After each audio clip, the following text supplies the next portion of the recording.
Bismillahirrahmanirrahim. Assalamualaikum warahmatullahi wabarakatuh. Alhamdulillah,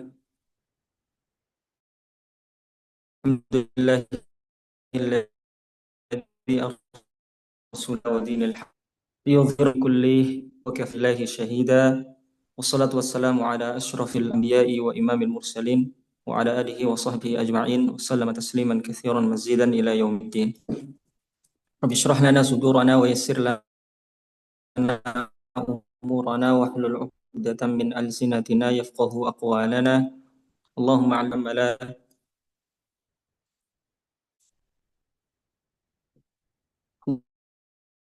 Allahumma la sahla illa ma ja'altahu sahla taj'alul hazna idza syi'ta sahla. Yang kami hormati Ibrahim Ahmad Al-Imad hafizahullah taala,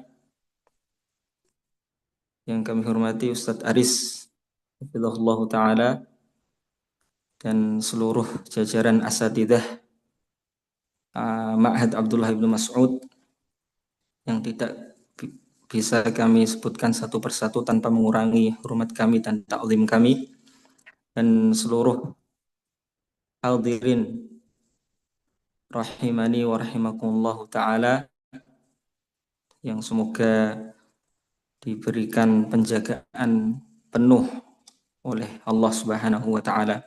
Amin ya rabbal alamin. Baik, alhamdulillah, di pertemuan ketiga ini Allah masih memberikan kita semua kesempatan untuk bermuajahah, bertatap muka dalam keadaan sehat wal afiat tanpa kurang satu apapun. Salawat beserta salam semoga tetap tercurah limpahkan kepada Nabi Agung Nabi Muhammad Sallallahu Alaihi Wasallam, dan semoga salawat dan salam tersebut juga tersampaikan kepada keluarga beliau, sahabat-sahabat beliau, tabi'in, tabi'ut tabi'in, dan segenap umatnya yang senantiasa istiqamah di atas jalan dan sunnahnya hingga hari kiamat kelak. Hadirin rahimani wa rahimakumullah ta'ala, kami selaku moderator tak pantas rasanya untuk berpanjang kata. Mari kita buka acara kita pada malam hari kali ini dengan bacaan basmalah. Bismillahirrahmanirrahim. Kemudian menuju acara yang selanjutnya, yaitu tilawatul Quran kepada Al-Ustadz Misyari. Waktu dan tempat kami persilahkan.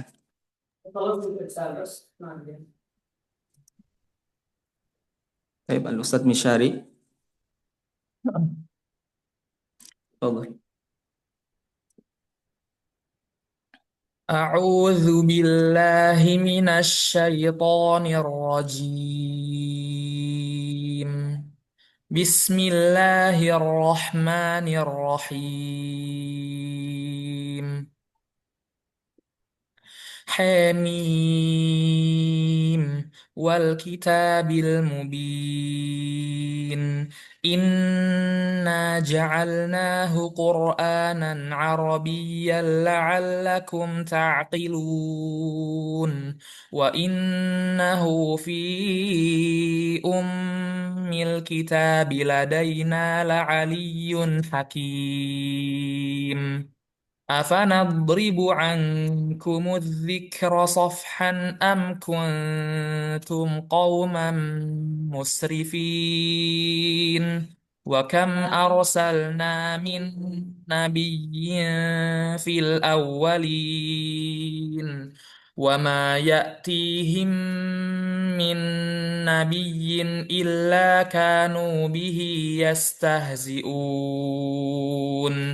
فأهلكنا أشد منهم بطشا ومضى مثل الأولين ولئن سألتهم من خلق السماوات والأرض ليقولن خلقهن العزيز العليم الذي جعل لكم الأرض مهدا وجعل لكم فيها سبلا لعلكم تهتدون والذي نزل من السماء ماء بقدر فأنشرنا به بلدة ميتا كذلك تخرجون والذي خلق الأزواج كلها وجعل لكم من الفلك والأنعام ما تركبون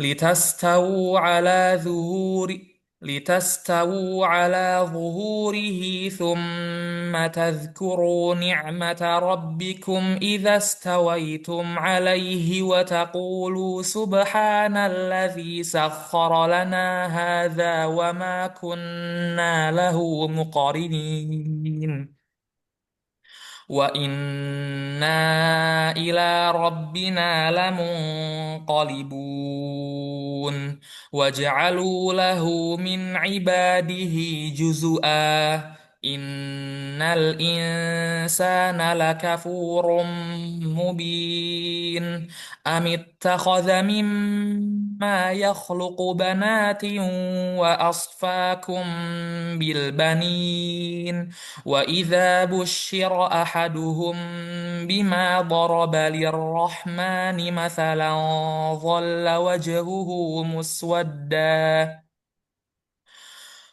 وإذا بشر أحدهم بما ضرب للرحمن مثلا ظل وجهه مسودا وهو كظيم أومن ينشأ في الحلية وهو في الخصام غير مبين وجعلوا الملائكة الذين هم عباد الرحمن إناثا أشهدوا خلقهم ستكتب شهادتهم ويسألون وقالوا لو شاء الرحمن ما عبدناهم ما لهم بذلك من علم إن هم إلا يخرصون أم آتيناهم كتابا من قبله فهم به مستمسكون بل قالوا إنا وجدنا آباءنا على أمة وإنا على آثارهم وإنا على آثارهم مهتدون السلام عليكم ورحمة الله وبركاته. Waalaikumsalam warahmatullahi wabarakatuh. Baik, jazakumullah khair atas lantunan tilawah yang dilantunkan oleh Al-Ustadz Musyari. Barakallahu fiik. Semoga dengan tilawah tersebut menjadikan bertambahnya limpahan keberkahan pada majelis kita pada malam hari ini. Amin Allahumma amin. Baik, melangkah kepada acara yang selanjutnya yaitu acara inti.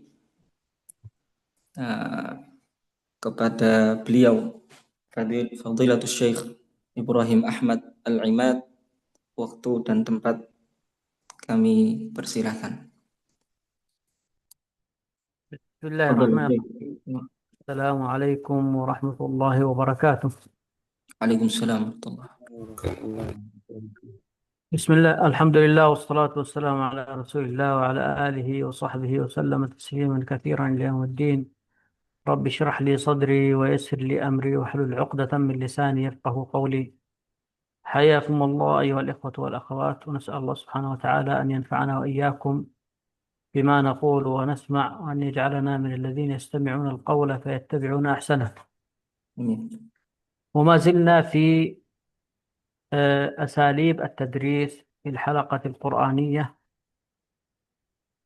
وأنا استمعت أو رأيت بعض أسئلتكم أو الأسئلة التي وضعتموها في المجموعة وأجبت عليها أرجو أن تكون الإجابة واضحة، وإذا كان في إشكال أو كذا يتم تنشيطها في المجموعة من زيادة أسئلة أو استيضاح أو استفسار، كذلك في المجموعة. نتناول اليوم كما هو معنا في اللوحة أساليب التدريس في الحلقات القرآنية، وهي نفسها التي ذكرناها في الأسبوع الماضي، الواجبات التي يجب على الطالب عملها يوميا في داخل الحلقات، ولا يصح للمعلم أو المشرف أن يتنازل عن واحدة منها. أولها تصحيح التلاوة وما يعرف بالتجويد، وإضافة إليها التجويد النظري. قال يتم تخصيص ساعة أسبوعيا لشرح حكم من أحكام التجويد النظرية، واختيار مقطع قرآني للتدرب على تطبيقه خلال الدرس جماعيا وفرديا. طبعا هذا يتناول التلاوة أو التحسين أو التلقين الجماعي، وهو يعتبر الواجب الرابع، لأن ذكرت في الأسبوع الماضي 3 واجبات يلتزم بها المعلم والطالب يوميا، والواجب الرابع بحسب الوقت، ولكنه على الأقل في الأسبوع مرة واحدة. الواجب الرابع هو يشمل إما تصحيح تلاوة، أو بيان حكم من الأحكام، أو بيان أدب من الآداب، أو تفسير، أو ترجمة، أو يعني موعظة. لابد يكون حتى لا تكون الحلقة جافة بين مستمع وقارئ فقط، وإنما لابد من العيش مع القرآن وتعلم آدابه وأحكامه وما يتعلق به، حتى يفهم الطالب على الأقل بعض الكلمات، المفردات، أسباب النزول، ما يتعلق بهذا الأمر. آه، بعد ذلك التلقين الجماعي. هذه الطريقة تنفع كثيرا مع صغار السن والمبتدئين، والمبتدئين، وكنا قد تحدثنا فيها أن تكون هذه مع بداية التعرف على الطلاب وبداية دخولهم الحلقة. آه هذه لها فترة زمنية قد تمتد إلى أسبوعين أو 3 أسابيع أو شهر على الأكثر، بحسب المتعلمين والدارسين في الحلقة ومستواهم التعليمي. قد يكون مستواهم متقدم فلا يحتاج إلى وقت طويل في ذلك، وقد يكون مستواهم مبتدئ فيحتاج إلى تعليم الحروف وتعليم مخارجها، والوقوف عند كل كلمة وعند كل آية وترديدها وسماعها من كل واحد، التأكد من تلاوتها صحيحة بطريقة صحيحة من كل واحد من الطلبة. يقرأ المعلم الآية بصوت مسموع لجميع الطلبة قراءة تحقيق، ويردد الطلبة الآية خلفه بصوت موحد، ويلاحظ خلال قراءتهم الأخطاء إن وجدت، ويكرر لهم الآية عدة مرات حتى يتقنوا تلاوتها. كما ذكرنا، إتقان التلاوة والسماع من كل واحد منهم والتأكد من قراءته قراءة صحيحة. نعم. Baik, barakallahu fikum. Ya, pertama tadi ya, masih dalam metode pembelajaran dalam dunia tahfidz ya. Syekh mengatakan tadi beliau sudah melihat soal-soal yang kemarin beberapa disampaikan di grup, kemudian beliau juga sudah jawab. Nanti kalau ada iskal, ada sesuatu yang mungkin kurang jelas, maka boleh ditanyakan lagi. Boleh masing-masing peserta daurah untuk aktif di grup. Nanti insya Allah sebisa Syekh akan menjawab pertanyaan-pertanyaan yang dilontarkan kepada beliau. Baik, fakhanifillah rahimani wa rahimakumullahu ta'ala. Dalam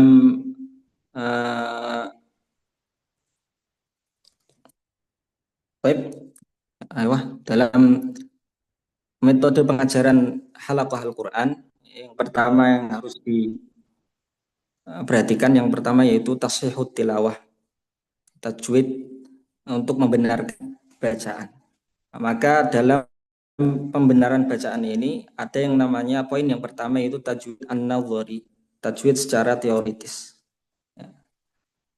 Dalam seminggu disediakan waktu khusus untuk menjelaskan hukum tajwid secara teori untuk praktek pembelajaran baik perorangan maupun kelompok, baik fardhi maupun jama'i. Hendaknya setiap muhafid memilihkan ayat Quran dalam seminggu pembelajaran difokuskan pada materi ini. Dan juga tidak lupa untuk menambahkan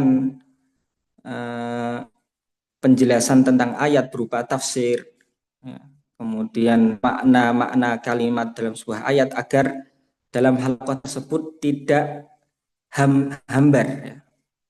Kebijakan dari setiap muhafid untuk menambahkan hal-hal yang mungkin berkenaan dengan pemahaman Al-Quran. Jadi tidak hanya fokus kepada tasihah yang itu membuat bagi thalib, kebijakan setiap muhafid untuk menambahkan atau membumbui halaqah tersebut dengan ma'ani kalimat, makna-makna kalimat dalam Al-Quran atau sedikit tafsir agar menambahkan rasa, cita rasa dalam halaqah. Baik, baik Syekh.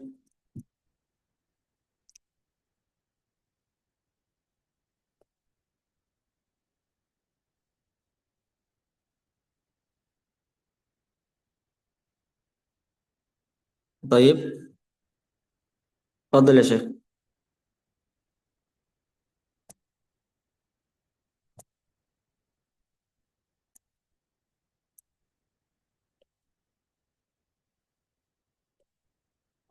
Fadhil ya Syekh.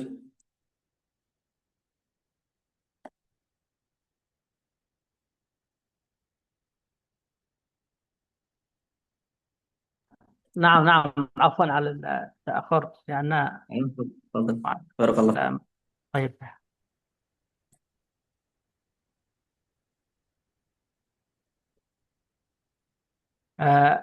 الشريحة التالية التجويد العملي.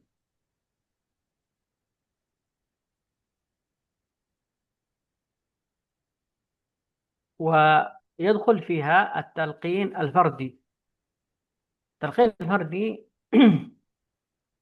يكون للطلبة المتقدمين القادرين على القراءة والتلاوة، وهو يقرأ الطالب على معلمه المقطع أو الصفحة القرآنية الذي سيحفظها لليوم التالي، ويصحح له المعلم الأخطاء إذا وجدت، ويكرر له التصحيح حتى يتقن التلاوة.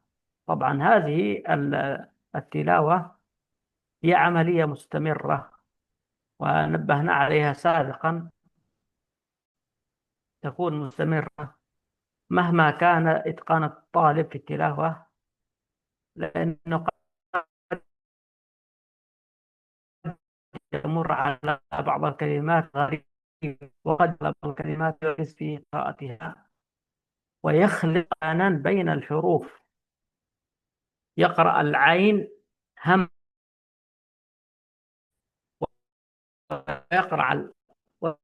ويقرأ الحاء هاء، وربما يقرأ الجيح، ويغير أحيانا في بعض الكلمات حبة،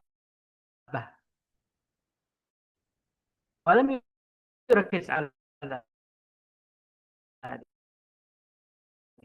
هذه تلقين تبقى مستمرة مع الطالب.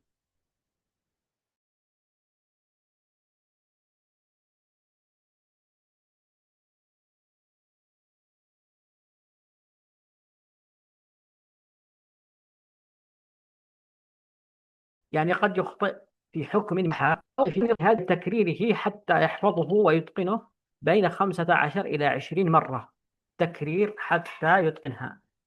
ثم يأتي إلى عند المعلم أو المشرف، يسمع عليه، فيجد المعلم أنه هناك خطأ فيصحح له. فنسبة التصحيح إلى نسبة التكرير مختلفة جدا. هو كررها تقريبا 20 مرة، والمعلم رد عليه الخطأ مرة واحدة.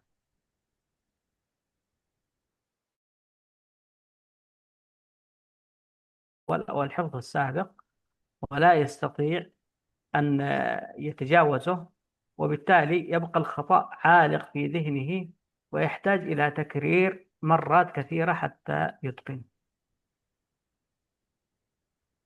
آه، مسألة الحفظ، وهي الخطوة الثالثة، تتم بوضع خطة شهرية لكل طالب، يتم من خلالها متابعة وتحديد مقدار الحفظ، مراعيا الأمور التالية: أولا، الفروق الفردية في قدرة الطلاب على الحفظ، ويفضل ألا يتجاوز الحفظ اليومي ورقة واحدة، وكذلك لا يقل عن صفحة واحدة، لأنه أقل من صفحة في يوم واحد يعتبر يعني قليل جدا، ولا يستطيع أن يفي بخطته.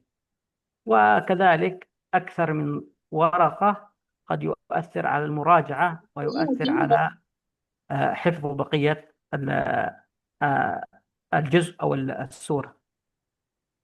كذلك تصحيح الدرس الجديد، والمراد به التلقين الجماعي للطلبة أو الفردي للطلبة المتقدمين في الحفظ.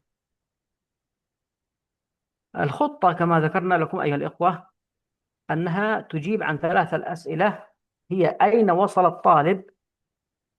وفي تفصيل أين وصل قد يكون حفظ 3 أجزاء أو 5 أجزاء أو 10 أو أكثر من ذلك. لا بد من السؤال، أو عند السؤال هذا أين وصل، من سؤال آخر، وهو: ما هو مستواه في هذا الحفظ الذي معه؟ قد يكون حفظ 5 أجزاء ولم يتقن إلا جزء أو جزء ونصف. ففي هذه الحالة على المدرس أن يفتش هذه المسألة جيدا.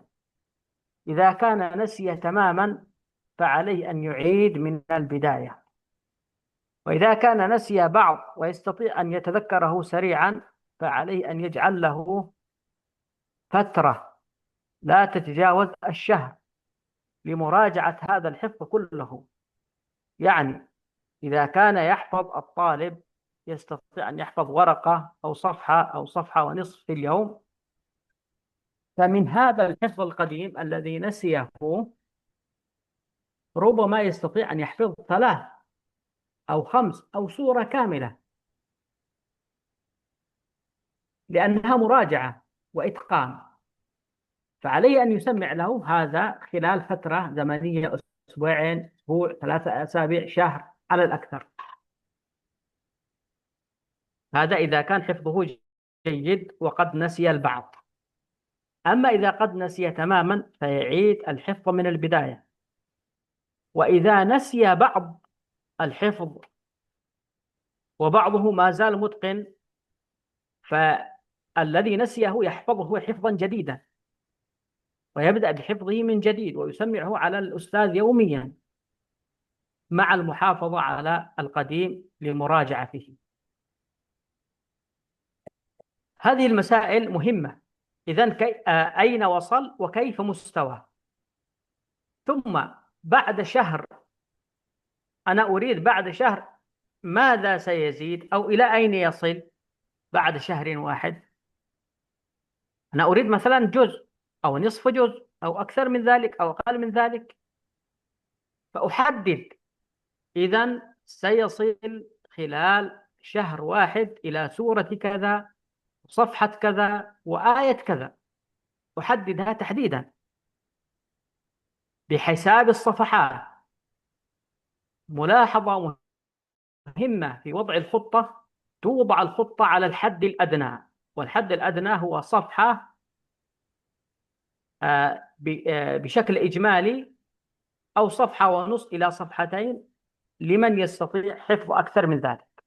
بمعنى أنني لا أضع خطة للطالب أكبر من مستواه، أو يستطيع أن يحفظ 3 ورقات باليوم أو 3 صفحات باليوم لكنه غير مستقيم فيها. ربما حفظ اليوم 3 صفحات وغدا لا يستطيع أن يحفظ، أو غدا يحفظ صفحة واحدة.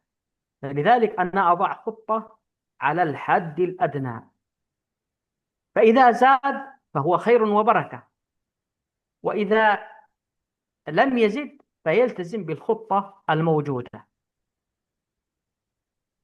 فأحددها. سيصل بعد شهر واحد إلى سورة كذا، آية كذا، ثم بعد ذلك سأفتش في نهاية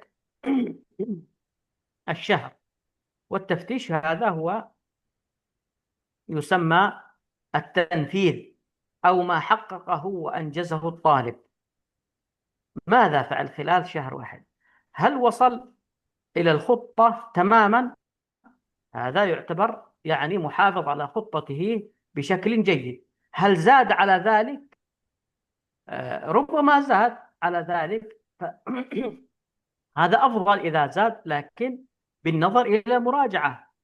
لا يزيد الحفظ ويترك المراجعة، لابد أن يمر بخطين متوازيين، حفظا ومراجعة، حفظا ومراجعة، لا يتجاوز أحدهما عن الآخر. هل أنقص من حفظه أو من خطته؟ هذا مشكلة ويجب التفتيش عن سببها. قد يكون مرض، أو استأذن، أو عنده مشاكل، أو لم يلتزم بخطته لسبب آخر، فلا بد من بحث السبب ومعالجته في نهاية الشهر. نعم. Baik, barakallahu fikum Syekh. Nah, eh, setelah talqin jama'i atau talqin secara klasikal bersama-sama dengan ustadznya tentunya, kita juga harus mengadakan sebagai ustadz talqin fardi. Apa itu talqin fardi? Yaitu talqin tatap muka, ya, tatap muka dengan ustadznya. Tentunya santri membaca talqin fardi ini, ya, santri membaca di depan ustadz yang akan membaca bacaan atau ayat atau surat atau lembar yang akan dihafalkan besok. Ini dalam hal hafalan, ya. Jadi tidak diperkenankan santri membaca sendiri dari ayat yang akan disetorkan besok atau lembar yang akan disetorkan besok. Nah, ini sangat digarisbawahi oleh Syekh tadi. Ya. Walaupun santrinya dalam keadaan bacaannya sudah bagus, ya, tetap dianjurkan untuk ditalkinkan di hadapan ustadz, kemudian diberi koreksian kalau memang perlu. Kalau perlu, kalau memang masih ada kesalahan, ustadznya membenarkan lebih dari 1 kali, kalau itu diperlukan.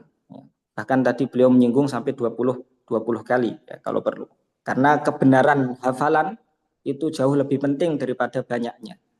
Jadi kualitas lebih diutamakan daripada kuantitas. Baik, kemudian tak lupa juga seorang ustadz juga harus menetapkan program selama sebulan. Nah, di sini menentukan kemampuan santri dalam sebulan. Dan sebaiknya, kata beliau, tidak lebih dari 1 lembar. Target pertama, target paling rendah. Jangan terlalu buru-buru tadi. Kaidahnya sama, yang penting adalah kualitas bukan kuantitas. Jadi tetapkan target terendah, yaitu beliau menyebutkan 1 lembar. Dan tak lupa juga mengoreksi perkembangan bacaan. Tidak hanya kemampuan hafalan, juga perkembangan bacaan. Kemudian setelah sampai dalam sebulan, Ustadz mengadakan muhasabah di akhir bulan. Bagaimana perkembangan kemampuan hafalan santri dan bagaimana perkembangan kemampuan bacaan santri. Baik, هكذا يا شيخ. بارك الله فيكم. تفضل.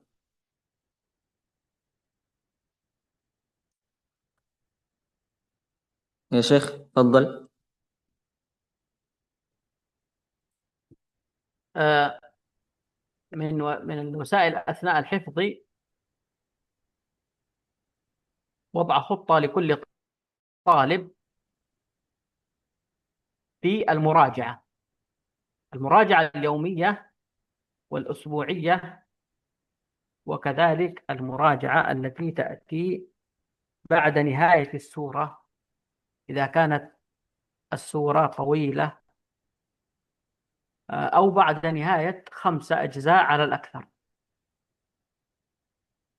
هذه الخطة تشمل تكرار ما حفظه في اليوم السابق وربطه بالحفظ الجديد وتسميعه لزميله بإشراف المعلم. كذلك تكرار ما حفظه في اليوم الأول والثاني وربطه بالجديد وتسميعه لزميله بإشراف المعلم. وكذلك تكرار ما حفظه في الأيام الثلاثة وربطه وتسميعه لزميله أو بإشراف المعلم. هذا بالنسبة للربط اليومي، لأنه سيربط ما حفظه بالأمس ويربطه باليوم، وغدا سيربطه بالأمس واليوم وغدا، وهكذا إلى نهاية الأسبوع. وهذا أيضا في نهاية الأسبوع يحتاج أن يربطه كاملا، فيخصص اليوم الذي قبل يوم الإجازة يخصص للمراجعة. هذه المراجعة تكون في وقت الحفظ، في وقت تسميع عن الحفظ، فيراجع فيها الحفظ الجديد خلال أسبوع، يراجعه في اليوم الأخير قبل العطلة كاملا، طبعا مع عدم إهمال أو ترك المراجعة السابقة. إذا كان يحفظ 5 أجزاء ثم زاد 5 صفحات خلال أسبوع أو 6 صفحات، يراجع ال6 صفحات قبل يوم العطلة، وأما ال5 الأجزاء فهو يراجعها كل يوم، كل يوم يراجع منها كل يوم بما فيه ذلك اليوم الذي قبل العطلة. وهذا الربط والمراجعة اليومية تساعده كثيرا عند الاختبارات، عند الانتهاء من الحفظ، عند الانتهاء من 5 أجزاء و10 أجزاء، عند الانتهاء من السورة أيضا. إذا انتهى من سورة كاملة آه، يعني تتكون من 5 صفحات أو من 4 صفحات فأكثر، لا بد من إعادتها بعد النهاية كاملة، يعني كاملة يعيدها حتى يربط الصفحات ويربط الحفظ كله مع بعضه في خلال هذه السورة كاملة. إذا كانت السورة صغيرة لا تتجاوز صفحة أو صفحتين، يستمر في الحفظ ويراجعها مع السورة القادمة، وكذلك في نهاية الجزء يراجعها في نهاية الجزء. هذا الربط سيساعده كثيرا في المراجعة وفي الإتقان، وكذلك يساعده إذا حضر اختبار أو حضر مسابقة يكون مستعد للمراجعة والإتقان، ما يحتاج إلى إعداد كثير. كذلك تكرار ما حفظه، هذا نفس القصة. ثم تسميع الطالب لزميله كل يوم نصف جزء لمن كان حفظه 15 جزء فأقل. هذا بالنسبة للمراجعة السابقة. إذا كان يحفظ 15 جزءا أو أقل من ذلك، فعليه أن يسمع كل يوم مع زميله على الأقل نصف جزء، على المستوى الأدنى نصف جزء. وهذه المراجعة تسمى المراجعة الثنائية. والمراجعة الثنائية هذه هي أضمن من المراجعة الفردية، لأن الطالب بنفسه قد يراجع ويخطئ ويتجاوز، وربما يعني يبدأ الآية في الصفحة الأولى ثم ينتهي بها بعد صفحة أو صفحتين، يعني يقفز صفحة أو صفحتين أو آية أو آيتين أو أكثر من ذلك، ولا أحد يرد خطأه ولا أحد يرجع خطأه. أما إذا كان مع زميله يراجع مراجعة ثنائية فإن ذلك يساعده، وزميله يصحح له التلاوة ويصحح له أيضا الخطأ. فالم...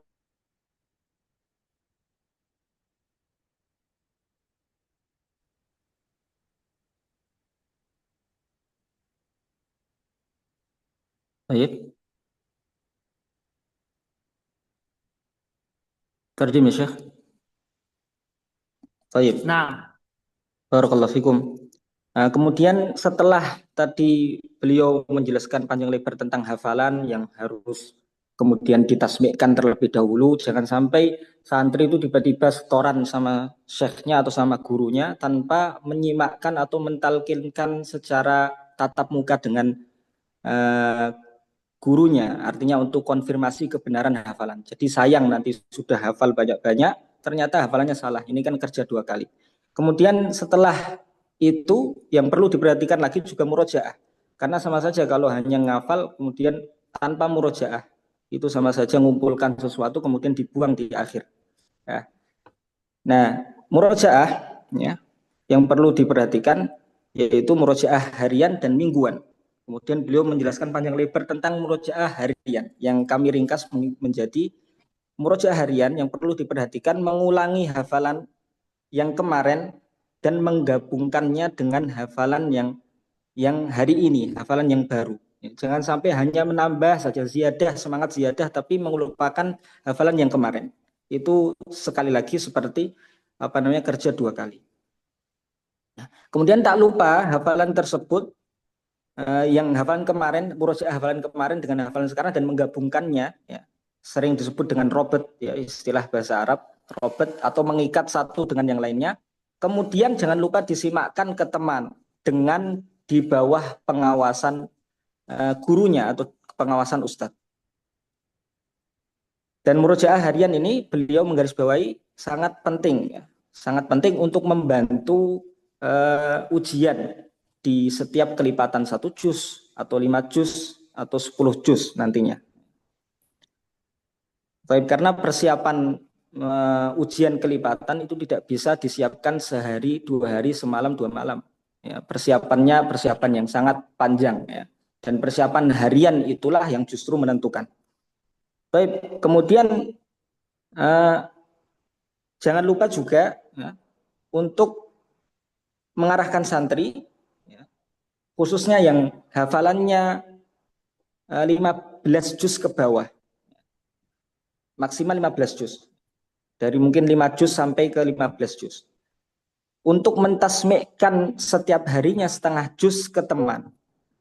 Ini untuk membenarkan hafalan, karena terkadang santri menghafal dengan hafalan yang benar di depan ustadznya, tapi sehari, 2 hari, 3 hari kemudian karena hafalan yang ditumpuk-tumpuk dari hari ke hari bisa jadi terzallah atau terpleset lidahnya, tapi tidak ada yang membenarkan. Maka murojaah sendiri ini tidak dianjurkan. Artinya murojaah setengah juz dalam sehari bukan sendiri, ya, ditasmikkan ke teman agar hafalannya sedikit kurang terkonfirmasi kebenarannya.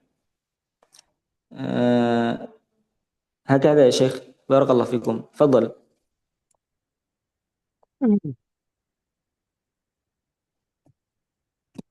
تفضل. إذن ما نركز عليه في هذه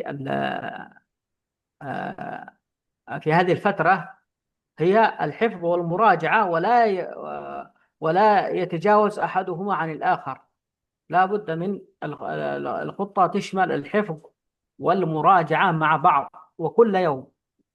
أخواني الكرام، وجدنا مشاكل كثيرة من خلال التجربة. يحفظ الطالب ويترك المراجعة، أو على الأقل يتساهل في المراجعة، فتتراكم عليه الحفظ ويزيد، ويتفاجأ بالأخير انتهى من حفظ 30 جزءا ولكنه في الوقت نفسه نسي 30 جزءا. حفظ ولكن نسي. والسبب في ذلك يعود إلى إهمال المراجعة وترك المراجعة. المراجعة قلنا إذا كان للطالب خطة في الحفظ يمكن أن تكون تحت سقف محدد من الوقت أو من الزمن. يمكن سنة، يمكن سنتين، يمكن 3 سنوات، يمكن 4 سنوات، يمكن 5 سنوات فأكثر يحفظ، لكنها في الأخير لها بداية ونهاية بالنسبة للحفظ. المراجعة يا أخوان الكرام ليس لها نهاية إلا عند الممات. هذه يجب أن يعلمها كل طالب للقرآن، كل معلم للقرآن، كل حافظ للقرآن. المراجعة ليس لها وقت محدد، وإن لها وقت نقول لكثافة المراجعة. يكثفها، تبدأ من جزء للحافظ من جزء ونصف إلى جزئين إلى 3، وتنتهي في ال5، ويستمر على ال5 لفترة من الزمن.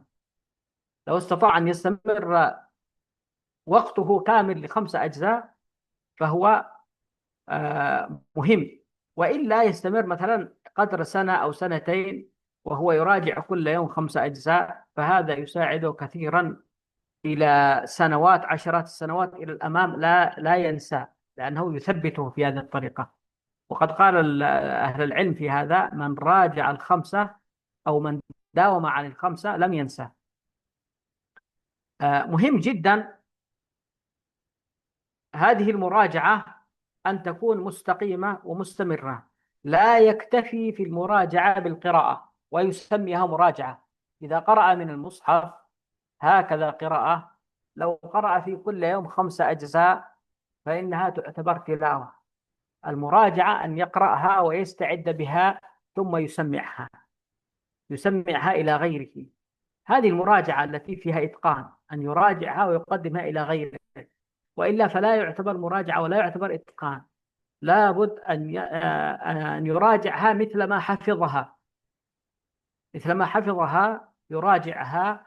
ثم المعلم يختبر كل طالب فيما حفظه نهاية كل شهر، ويعطي فرصة 3 أيام قبلها للمراجعة، يعني لا تتجاوز 3 أيام.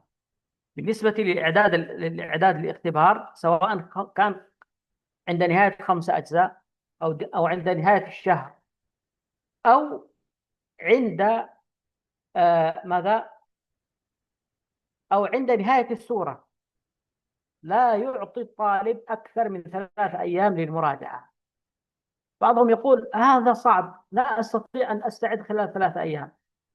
نقول السبب واضح، لأنك لم تلتزم بخطة المراجعة.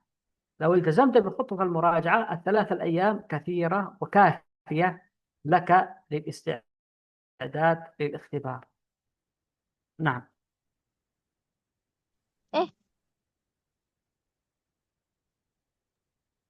Baik, barakallahu fikum Syekhna. Kemudian yang perlu diperhatikan lagi adalah murojaah bulanan. Sebelum kita masuk ke apa maksud murojaah bulanan, beliau tadi terlebih dahulu menyampaikan jangan bermudah-mudahan dengan murojaah. Kebanyakan sekarang subhanallah ya, santri-santri itu semangat ziyadah. Mungkin ziyadah itu kayak experience baru lah. Akhirnya orang kalau belum pernah menjajaki satu ayat itu kan semangat untuk menghafalnya. Ya, kebanyakan sekarang tulab santri semangat menghafal, ya, tapi nggak semangat murojaah. Ya, ini sama saja seperti orang mengumpulkan uang kemudian dibuang, aneh gitu. Nah, maka kata beliau jangan bermudah-mudahan dengan murojaah. Ya, sekarang banyak fakta di lapangan ya, pernah hafal 30 juz tapi lupa. Ini sering sekali. Naik panggung seakan naik panggung itu akhir dari segalanya. Diberikan kalung Al-Hafidh 30 juz itu kayak sudah akhirus syai', sudah akhir dari segalanya. Padahal murojaah tidak ada batas akhir. Tidak ada batas akhir. Artinya kalau dia sudah semangat ziyadah, artinya juga bertambah beban untuk murojaah. Karena murojaah itu sampai akhir. Tidak ada batas murojaah, akhir murojaah kecuali kematian. Jadi batas akhir murojaah adalah kematian, kata beliau. Kemudian beliau menekankan untuk murojaah kalau bisa kita punya cita-cita untuk bisa murojaah 5 juz setiap hari. Karena kalau sudah bisa murojaah 5 juz dalam sehari, itu tidak akan lupa. Sebagaimana perkataan para salaf, man dawama ala khamsah lan yansaha. Barang siapa yang mudawamah, istiqomah di atas 5 juz setiap hari, maka tidak akan lupa. Nah, yang dimaksud dengan murojaah ini perlu dipahami juga. Murojaah bukan tilawah, bukan hanya baca atau murojaah kemudian sambil ngelirik mushaf, sambil buka-buka mushaf. Bukan yang seperti itu. Wabil khusus ketika masih dalam keadaan santri. Ini kalau bisa ditekankan lagi bahwa murojaah bukan tilawah. Harus benar-benar murojaah yang dipersiapkan, kalau perlu murojaah yang disimakkan. Nah, ini akan lebih lebih membuat hafalan itu menjadi mungkin. Right. Maksud dari murojaah syahriyah adalah setiap akhir bulan guru menguji hafalan masing-masing siswa dengan terlebih dahulu memberikan waktu 3 hari untuk murojaah. Kenapa? Ya, karena kalau lebih dari 3 hari masih butuh persiapan lebih dari 3 hari, artinya dia belum lancar.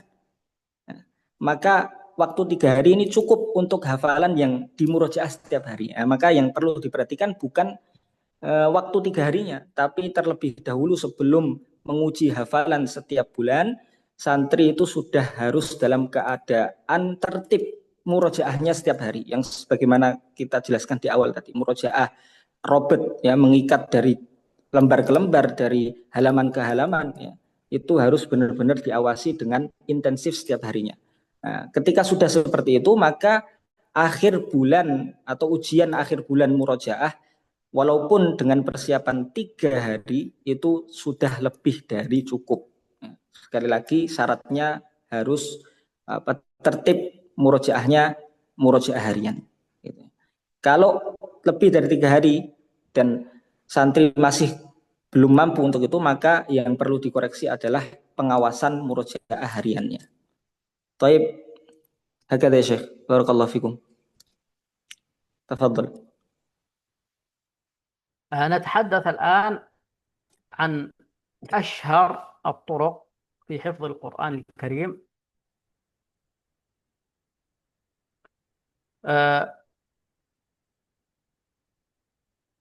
وتشمل 3 أشياء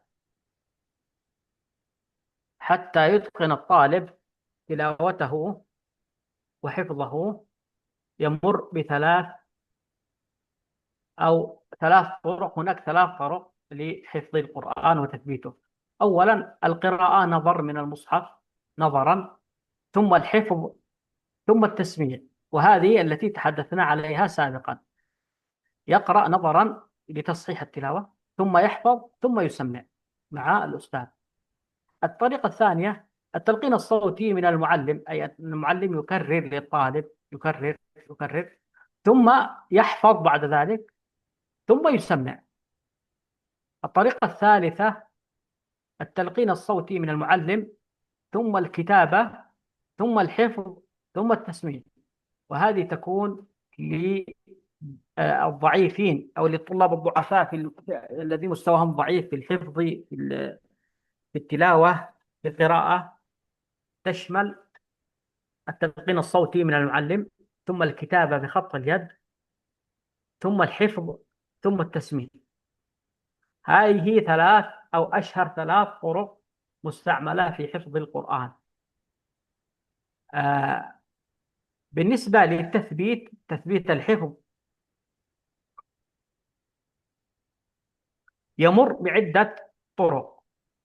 أولها التكرار الذاتي والتعاهد المنتظم، بمعنى أن يكرر ما حفظه بنفسه ويتعاهد مراجعته بطريقة منتظمة يوميا. التكرار الذاتي والتعاهد المنتظم، هذه الطريقة. الطريقة الثانية المدارسة الثنائية والجماعية، أن يراجع 2 أو أكثر من 2 مع بعض بطريقة مدارسة، يقرأ هذا قليلا وهذا يكمل وهذا يكمل، ثم يعود للأول ثم يستمر، وهكذا حتى نهاية المراجعة. الطريقة الثالثة القراءة نظرا من المصحف، وهذه القراءة أو وهذه الطريقة أقل ثباتا بالنسبة للحفظ، أقل ثباتا، وخاصة للذي ضعيف في الحفظ أو ضعيف المراجعة لا تنفع معه هذه الطريقة أن يحفظ أو أن يراجع بالقراءة نظرا من المصحف. الطريقة الرابعة ربط الآيات التي يخاف عليها من النسيان بمعهود يحفظه. معنى ذلك الآيات التي يخاف عليها من النسيان يربطها ذهنيا في عقله بأشياء ملموسة. مثال على ذلك، كثير من الطلبة يقرأ في آخر سورة الغاشية: أفلا ينظرون إلى الإبل كيف خلقت، وإلى السماء وإلى الأرض كيف سطحت، وإلى السماء، يعني يبدأ هنا يخلط بين السماء، من قبل السماء أو الأرض أو الإبل أو يعني، فلا يرتبها. كيف يرتبها؟ يرتبها بطريقة ذهنية يفكر فيها في عقله. يبدأ: أفلا ينظرون إلى الإبل، وهذا الإبل أعلى أو أكبر حيوان معروف في وقت نزول القرآن. أفلا ينظر إلى الإبل كيف خلقت، وبعد ذلك ينتقل إلى الأعلى وإلى السماء كيف رفعت، ومباشرة ينزل إلى الأسفل وإلى الأرض كيف سطحت، فيرتبها بهذا الطريقة. كذلك مثلا ترتيب الآيات في بداية سورة التكوير: إذا الشمس كورت، بدأ من أعلى شيء في الكون وهو الشمس. إذا الشمس كورت، بعدها وإذا النجوم تحتها، النجوم انكدرت، بعدها أعلى شيء في الأرض هي الجبال، فإذا الجبال سيرت، بعدها أعلى شيء في الحيوانات وهي العشار وهي الجمال، يعني إذا العشار أبطلت، بعدها أقل منها الوحوش، إذا الوحوش حشرت، بعدها مباشرة إلى أدنى شيء وهو البحر، وإذا البحار سجرت. وهكذا بهذا الترتيب يربطها في عقله ذهنيا حتى يستطيع بعد ذلك يتذكرها بهذا، خاصة في الآيات التي يخاف في نسيانها، التي يخاف على نسيانها. وهذه تشمل المتشابهات، وتشمل الآيات المتكررة، وتشمل ما تشابه لفظا تماما وما تشابه في بعض الحروف، فيربطها ذهنيا بشيء يحفظه وبشيء يعرفه.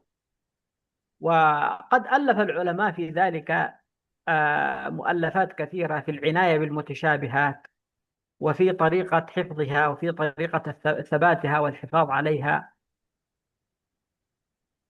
المقام لا يتسع لسرد هذه التفصيل، ولكن نكتفي بها أن الطالب يحفظ ويربط الآيات التي يخاف أن ينساها بشيء محسوس وملموس في حياته. نعم.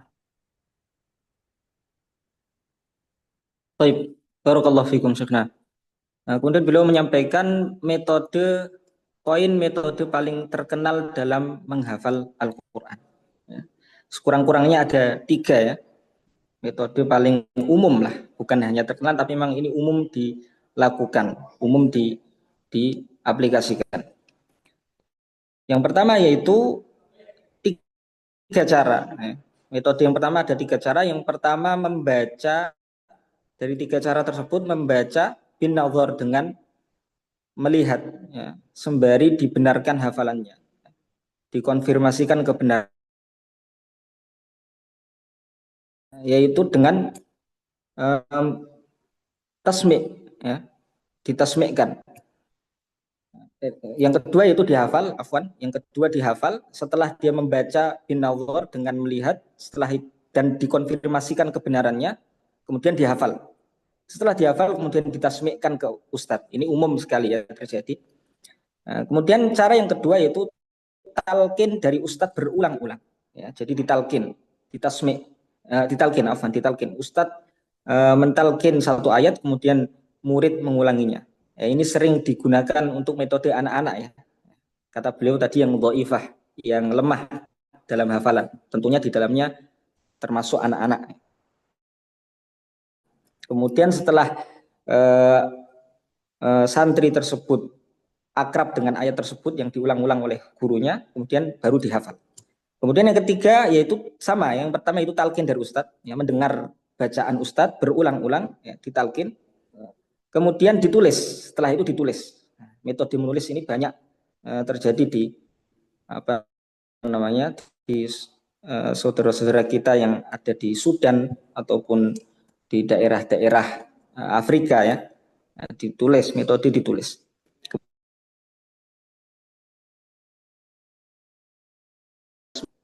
Intinya hampir. Kemudian metode tasbih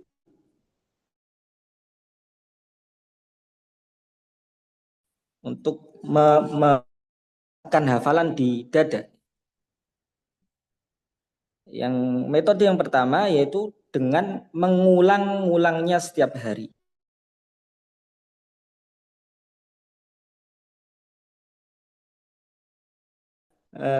Melancarkan hafalan, gimana hafalan biar mungkin ya murojaah gitu, sesimpel itu jawaban, tanpa terputus ya, dengan muahadah sebagaimana pesan Rasulullah SAW, ta'ahadu hadzal Quran lahiya fa innahu lahiya asyaddu tafallutan minal ibili fi uquliha au kama qala. Kemudian metode yang kedua, murojaah bareng atau sunai. Ini yang pengalaman kami yang dulu di Ibnu Mas'ud ya, ada metode murojaah sunaiyah yang disarankan dan dianjurkan oleh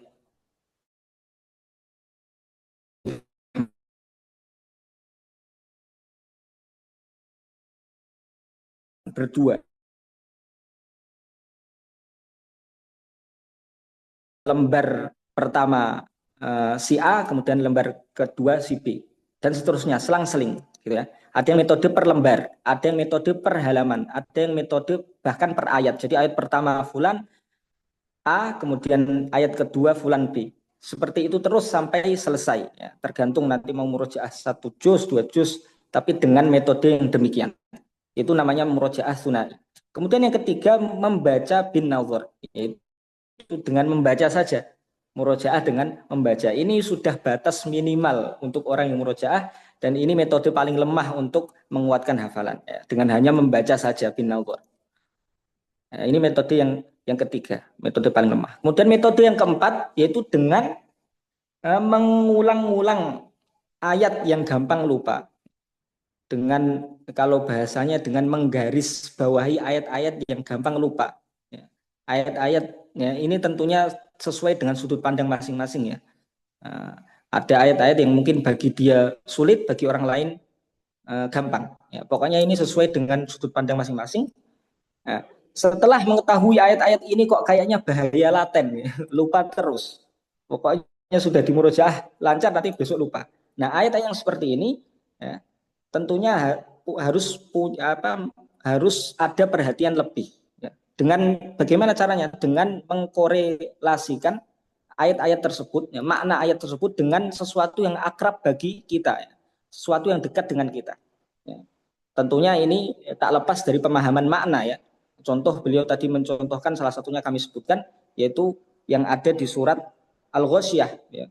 Afala, urutan antara afala yang zuruna ilal ibili kaifa khuliqat wa ilas afala yang zuruna ilal ibili kaifa khuliqat wa ilas sama'i kaifa rufi'at wa ilal ardi wa ilal jibali kaifa nusibat afwan afala yang zuruna ilal ibili kaifa khuliqat wa ilal jibali kaifa nusibat wa ilal ardi kaifa sutihat.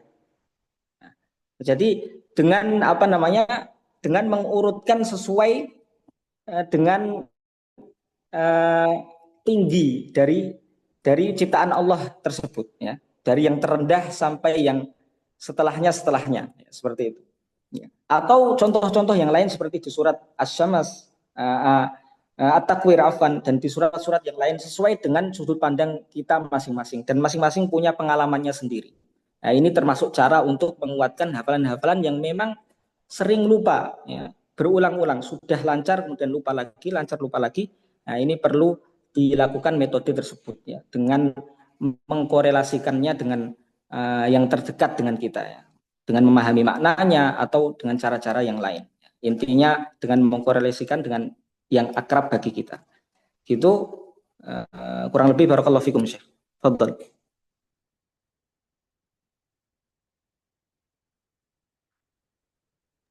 من وسائل التثبيت تثبيت الحفظ كذلك معرفة تفسير الآيات والاعتناء بالآيات المتشابهة. معرفة تفسير الآيات وكذلك الاعتناء والاهتمام بالآيات المتشابهة. كذلك إمامة الناس في المساجد واغتنام المناسبات الدينية كشهر رمضان وغيره. أن تكون إماما ليست مسألة سهلة، مسألة تحتاج إلى اختيار وقبول وكذلك إلى إعداد، أن تعد نفسك أن تقف أمام الناس إماما، وهذا من دعاء الصالحين أو من دعاء عباد الرحمن الذين قال الله عنهم في سورة الفرقان: وجعلنا للمتقين إماما. فأن تكون إماما هذا يحتاج إلى إعداد واغتنام هذه الفرصة أن تتقدم. وكذلك يقول أهل الاختصاص في هذا المجال أن هناك موضعين اثنين لا مجال للخطأ، لا مجال للنسيان، لا مجال للتردد فيها.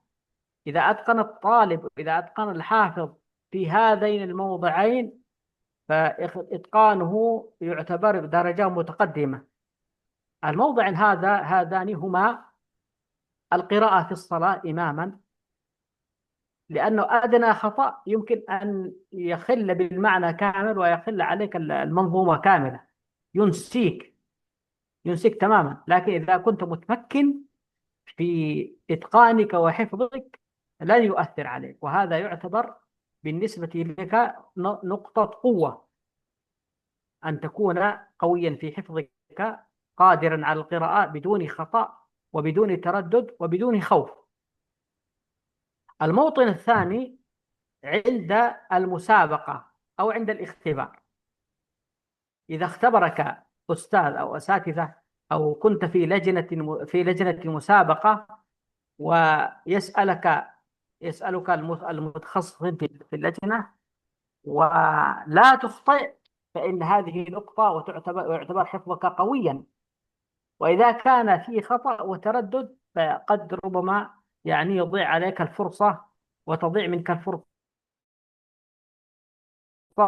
كاملة. فوسيلة اغتنام هذه المناسبة مثل شهر رمضان وأن يكون إماما بين الناس، هذه تساعده على الإتقان كثيرا. ولذلك من عنده شيء من الحفظ سواء كان مشرفا أو مدرسا أو طالبا فيحرص أن يكون إماما ولو لأيام في شهر رمضان، فإن ذلك يساعده على إتقانه. كذلك من استخدام أو الوسائل التي تعين في الحفظ الحوافز والمرغبات.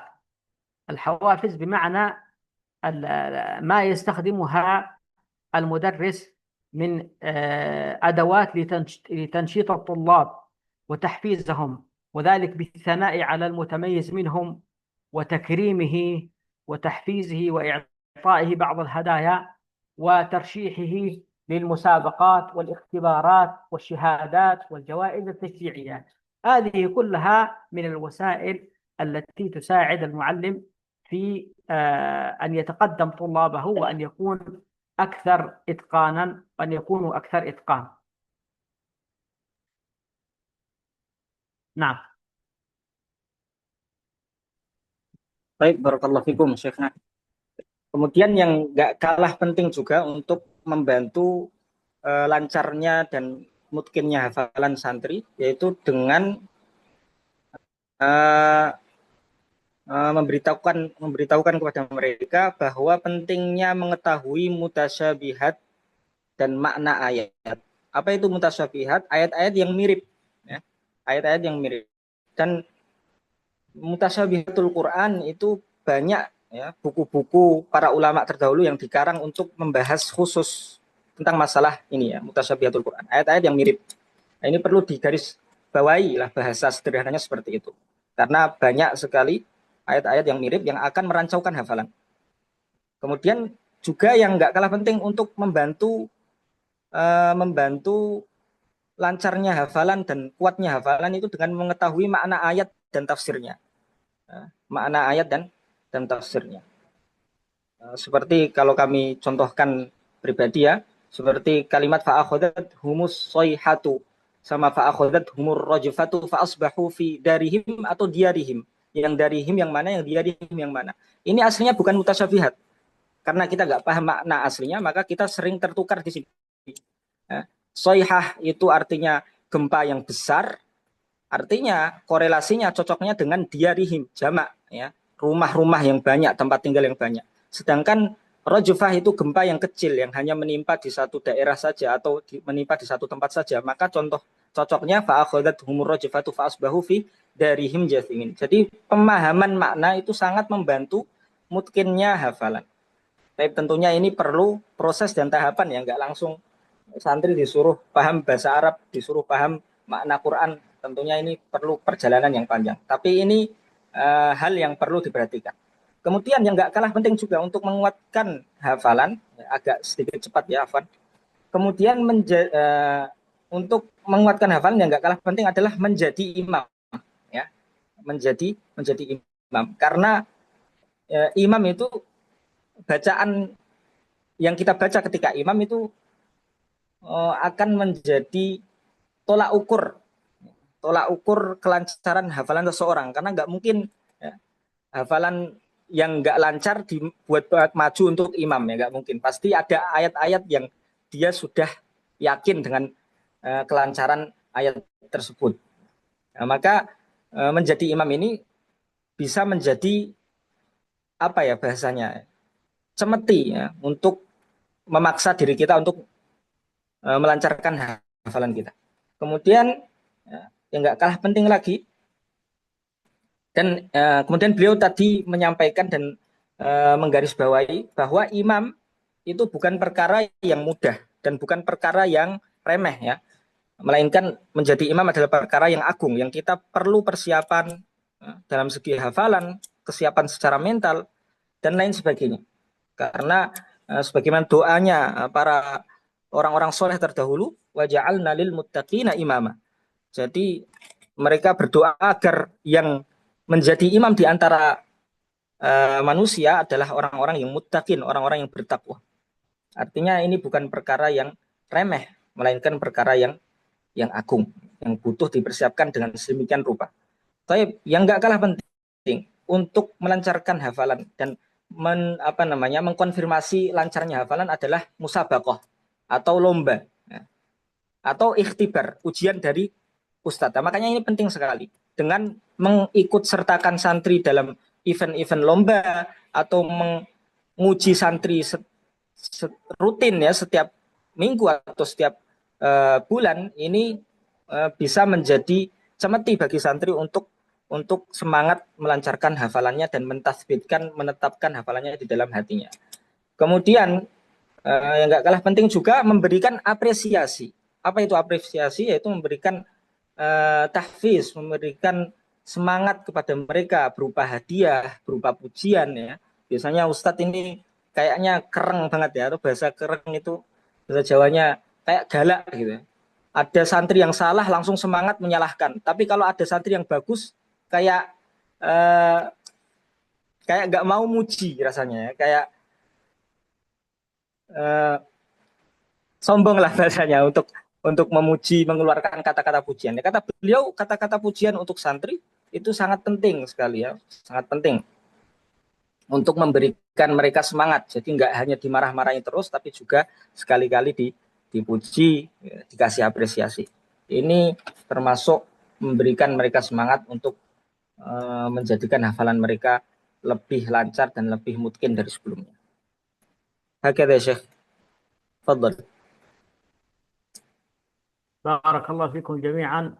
أظن نكتفي بهذا لأنه لا نطيل عليكم كثيرا.